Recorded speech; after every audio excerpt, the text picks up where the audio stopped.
말씀 앞으로 오신 여러분을 환영합니다. 오늘은 100강, 100번째 강의가 되겠습니다. 34장, 지칠 대로 지친 너희들아 라는 제목으로 말씀을 나누도록 하겠습니다. 지난 시간 우리는 성령의 임재를 지키라 라는 제목으로 말씀을 나눴습니다. 성령의 임재를 지키라. 하나님께서 우리에게 하나님의 거룩한 성령을 주실 때 그것을 거절하는 자, 밀어내는 자, 고의로 성령을 거역하는 죄, 용서받지 못하는 죄라는 것을 우리가 배웠고, 두 번째 또 다른 대상에 대하여 이 말씀을 주셨어요. 성령의 임재를 지키라. 그들은 성령의 임재를 처음부터 거절하지는 않았습니다. 그들은 성령의 임재를 경험했습니다. 하나님을 개인적으로 경험했고요. 그 마음속에 기쁨과 감사와 감격을 경험했습니다.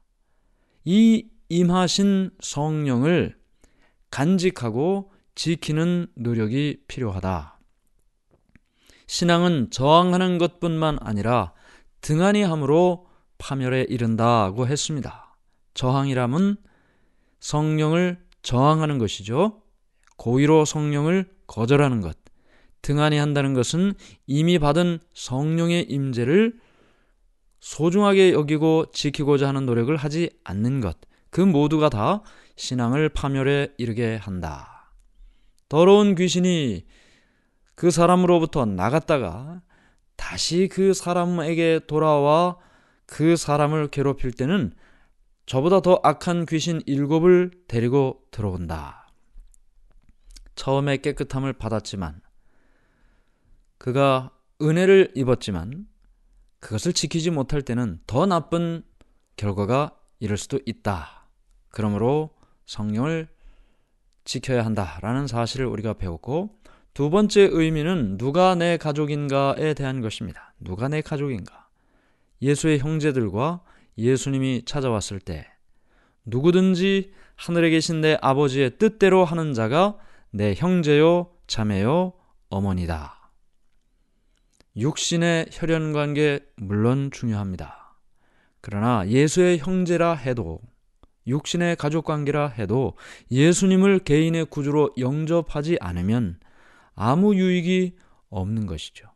오히려 예수님에 대한 적개심은, 그 가족들이 예수님에 대한 적개심은 예수님을 마음 아프게 했습니다.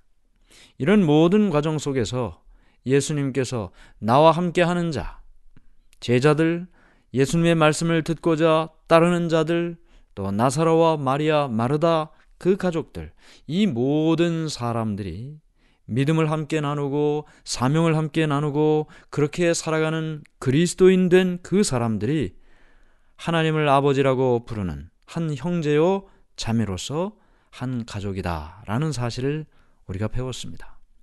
그러므로 내 옆에 있는 누군가, 하나님께는 소중한 그 사람도 내 형제요 자매라고 생각할 때 그를 존중하는 일이 필요하겠다는 것을 또한 우리가 살펴보았습니다. 오늘은 100번째 강의가 되겠습니다. 34장, 지칠 대로 지친 너희들아. 34장은 초청이라는 제목으로 되어 있는데요. 성경 마태복음 11장 28절부터 30절까지 말씀을 본문으로 기록되어 있습니다. 마태복음 11장 28절부터 30절 말씀입니다. 수고하고 무거운 짐진 자들아, 다 내게로 오라. 내가 너희를 쉬게 하리라. 나는 마음이 온유하고 겸손하니 나의 멍에를 메고 내게 배우라. 그리하면 너희 마음이 쉼을 얻으리니 이는 내 멍에는 쉽고 내 짐은 가벼움이라 하시니라. 오늘날 모든 사람들 쉼이 필요한 사람들입니다. 쉼이 없는 사람들이죠. 그 당시 사람들도 오늘날 우리와 별반 다르지 않았습니다. 각기 쉼이 없는 이유는 좀 다르지만 공통점은 쉼이 없고 쉼이 필요한 사람들이라는 것이죠. 종교적인 형식에 너무 많은 초점을 기울였던 서기관과 랍비들, 형식적인 신앙으로 살았던 그들은 형식으로 채워지지 않는 그 무엇인가 부족감을 느끼고 살았습니다. 세리와 죄인들, 그들은 세속적이고 쾌락적인 것에 만족하는 것처럼 보였지만, 그러나 세속적인 쾌락으로 해결되지 않는 여전한 불신과 공포가 그들의 마음속에 있었습니다. 예수님께서는 마음의 상처를 가진 사람들, 희망 없이 절망하는 사람들, 세상의 기쁨으로 애써 영혼의 갈망을 가라앉히려는 그 사람들에게 예수님 자신 안에서 쉼을 가지라고 초청하셨습니다. 예수님께서 수고하고 무거운 짐진 자들아 다 내게로 오라 하고 초청하셨죠. 그런데 여기 수고하고 무거운 짐진 자들아 라는 이 말이 원어를 조금 더 생각하고 의미를 생각하면 지칠 대로 지친 너희들아 라는 뜻을 나타내고 있습니다. 그래서 오늘 우리가 배우는 이 말씀의 제목이 지칠 대로 지친 너희들아 라는 것이죠. 우리가 한두 번의 일로 인해 지친 그런 삶을 사는 것이 아닙니다. 평생의 삶이 그저 차곡차곡 그 짐이 쌓여서 싸우고 분투하고 분투해서 이제 거의 쓰러질 듯 한 걸음 한 걸음 내디디며 매일매일 살아가고 있는데, 그래서 예수님께서는 우리 모두에게 지칠 대로 지친 너희들아 라고 말씀하고 있는 것입니다. 예수님께서는 모든 문제를 해결하실 수 있으십니다. 그것이 무슨 문제든지 그분께 기회를 드리면 우리의 문제는 해결되는 것이죠. 질병, 고칠 수 있는 기회를 예수님께 드립니다. 죄의 문제, 용서하실 수 있는 기회를 예수님께 드리죠. 우리에게 슬픔이 있다면 그 슬픔을 위로하시는 그 기회를 예수님께 드릴 때 비로소 질병도 죄도 슬픔도 예수님 안에서 다 해결될 수 있게 되는 것입니다. 예수님께서는 자신에게 얼굴을 돌이키는 한 사람 한 사람을 바라보십니다. 인간의 약점과 필요가 무엇인지, 어떻게 매일 매순간 자신에게 다가오는 시험을 대항할 수 있는지 예수님께서는 이미 다 경험하셨기 때문에 그것을 알고 계십니다. 우리처럼 시험을 받으셨기 때문이죠. 그러나 예수님께서는 시험은 받으셨지만 죄를 짓지 않으셨습니다. 그 시험에서 대항하여 승리하셨습니다. 예수님께서는 매일매일의 삶에 다가오는 일들로 인하여 두려워 무서워 떠는 모든 사람들, 우리 모두를 지켜보고 계시는 것입니다. 여러분이 시험을 당하고 계십니까? 예수님이 구원하실 것입니다. 연약한 가운데 있습니까? 예수님이 힘을 주실 것입니다. 모르는 것이 많다고 생각하십니까? 예수님께서 가르쳐 주시고 깨우쳐 주실 것입니다. 상처를 입고 질병 가운데 있습니까? 예수님께서 고쳐 주실 것입니다. 무거운 짐은 모든 인간에게 주어져 있습니다. 그것이 죄의 짐이든 두려움의 짐이든 후회의 짐이든 질병의 짐이든 그 모든 짐들을 예수님께서는 내려놓고 쉼을 주신다고 말씀하고 있는 것입니다. 동방의 어느 지역에 가면 대부분의 지역이 다 그렇지만 물이 너무나 귀하기 때문에 우물을 소유하고 있으면 그 사람은 그 인근에서 부자로 인정이 됐습니다. 그래서 얼마 되지 않는 물 때문에 이 우물을 찾고 우물을 차지하기 위해서 전쟁이 일어난 일도 있었다고 하죠. 그런데 모든 사람이 각자가 하나의 우물, 하나의 깊은 우물을 소유하고 있는데 그것이 바로 눈물이라는 우물입니다. 눈물. 이 화학자는 눈물을 분석하면서 그 성분이 이렇게 구성되고 있다 그렇게 이야기를 하지만, 그러나 그 과학자들은 눈물 속에 있는 중대한 성분을 놓치고 있습니다.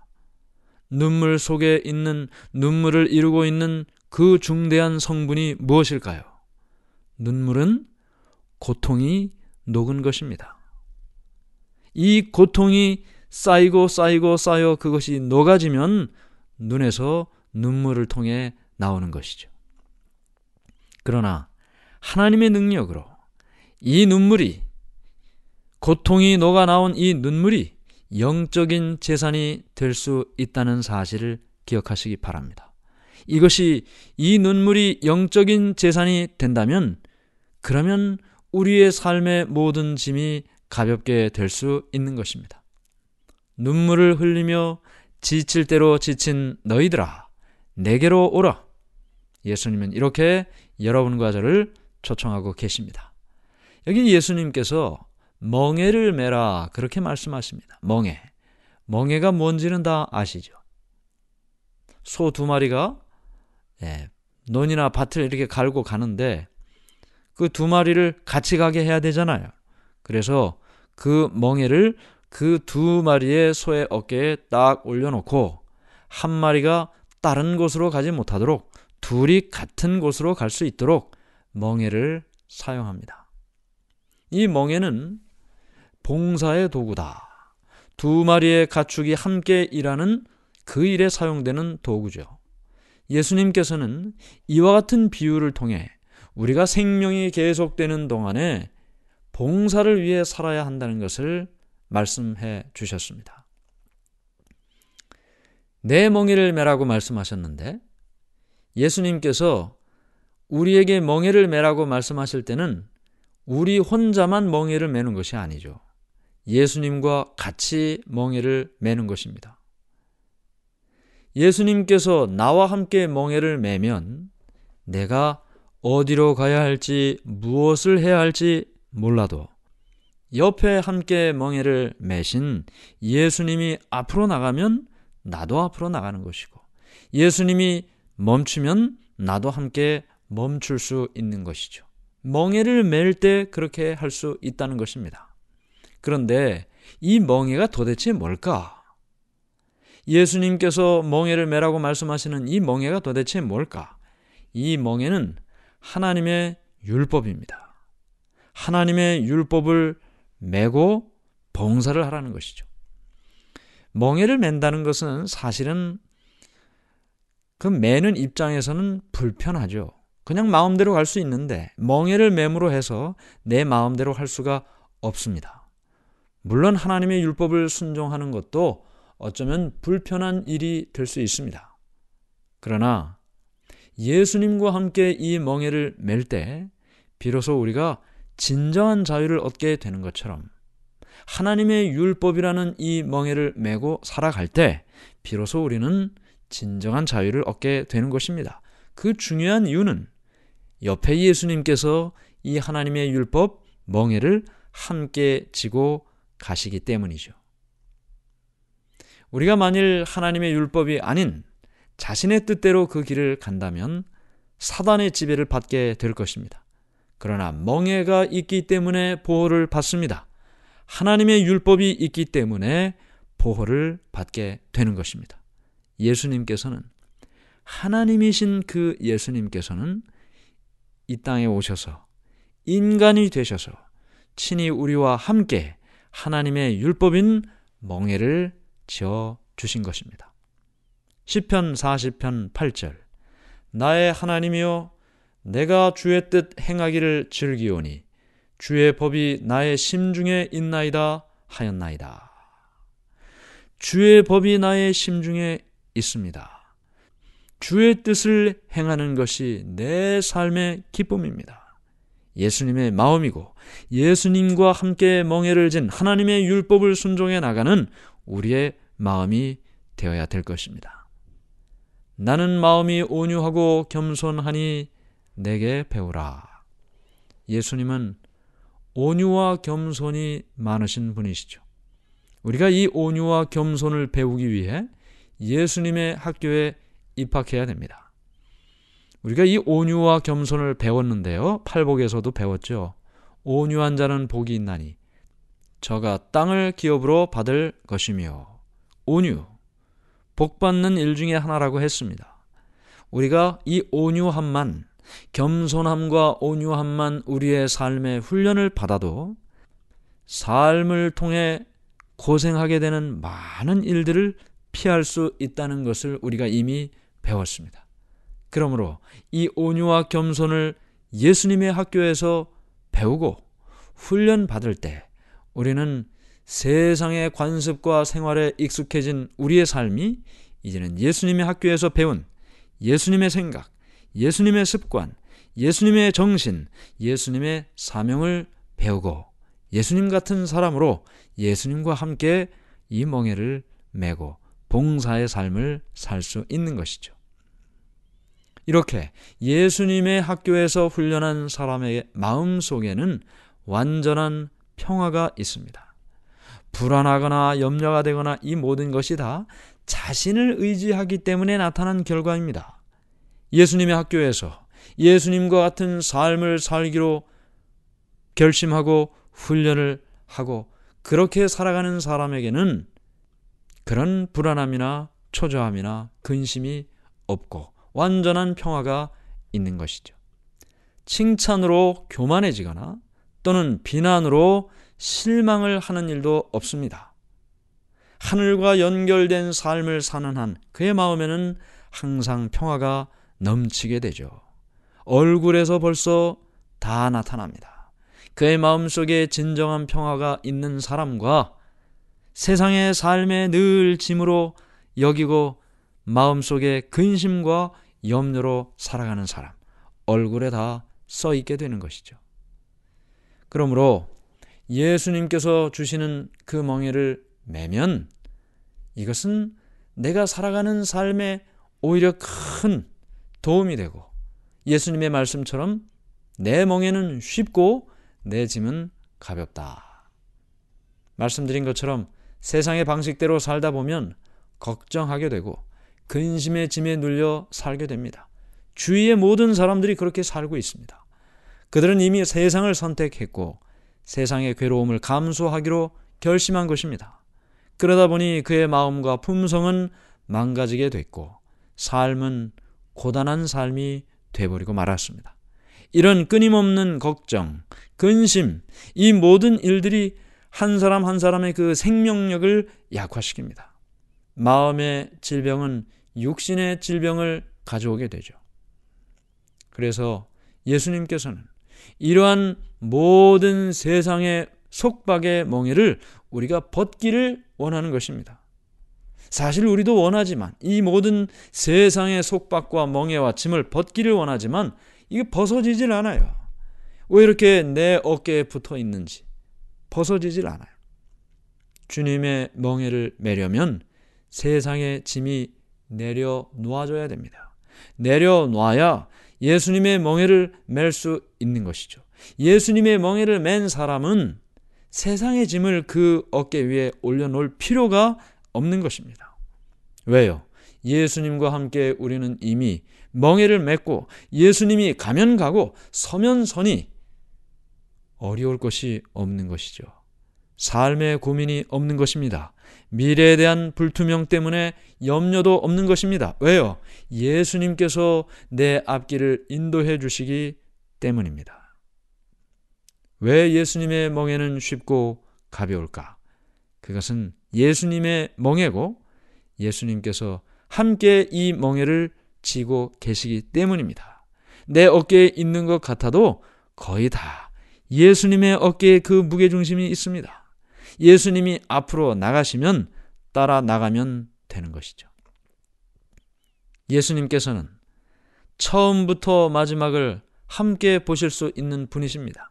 우리는 내일 일을 알지 못하니 염려와 걱정을 하는데 예수님께서는 처음부터 마지막을 함께 보실 수 있는 분이시죠.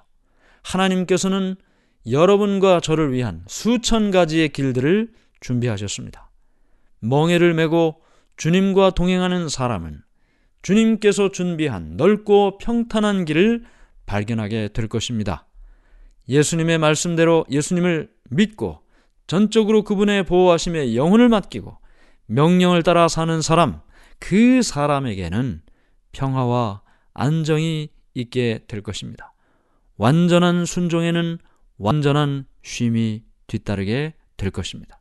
이렇게 예수님을 힘입어 우리의 마음에 쉼이 이르러 올 때 비로소 그의 마음에는, 그의 삶에는 하늘나라가 시작됩니다. 은혜의 왕국이 시작이 됩니다. 이렇게 은혜의 왕국 가운데 산 사람들은 예수님이 이 땅에 오실 때 마침내 영광의 왕국에 들어가게 될 것입니다. 계시록 7장 15절부터 17절. 그러므로 그들이 하나님의 보좌 앞에 있고 또 그의 성전에서 밤낮 하나님을 섬기매 보좌에 앉으신 이가 그들 위에 장막을 치시리니 그들이 다시는 줄이지도 아니하며 목마르지도 아니하고 해나 아무 뜨거운 기운에 상하지도 아니하리니 이는 보좌 가운데 계신 어린 양이 그들의 목자가 되사 생명수 샘으로 인도하시고 하나님께서 그들의 눈에서 모든 눈물을 씻어 주실 것임이라. 하나님께서 여러분과 저의 눈에서 그 모든 세상의 고통이 모여 녹아서 나온 그 눈물을 씻어 주신다고 약속하셨습니다. 눈물도 없고 고통도 없고 질병도 없고 사망도 없는 그 나라에 우리 모두 다 함께 이르기를 간절히 바랍니다. 하늘에 계신 하나님 아버지, 오늘 우리는 우리의 어깨에 너무나 무거운 짐을 지고 살며 지칠 대로 지친 상태로 살아가고 있습니다. 그런 우리를 지칠 대로 지친 너희들아, 내게로 오라. 내가 너희를 쉬게 하리라 하고 말씀하시며 우리를 부르시는 주님의 음성을 듣게 하시니 주님 은혜를 감사합니다. 오늘 우리의 길이 험하고 힘들어도 주님을 바라보게 하시고 주님 우리 어깨에 당신의 멍에를 내려놓으실 때 거부하지 않게 하시고 주님과 함께 이 멍에를 메고 하나님의 율법을 따라 순종하고 다른 사람을 위하여 봉사하는 주님의 생애를 따라 살게 도와주시옵소서. 예수님의 이름으로 간절히 기도드리옵나이다. 아멘.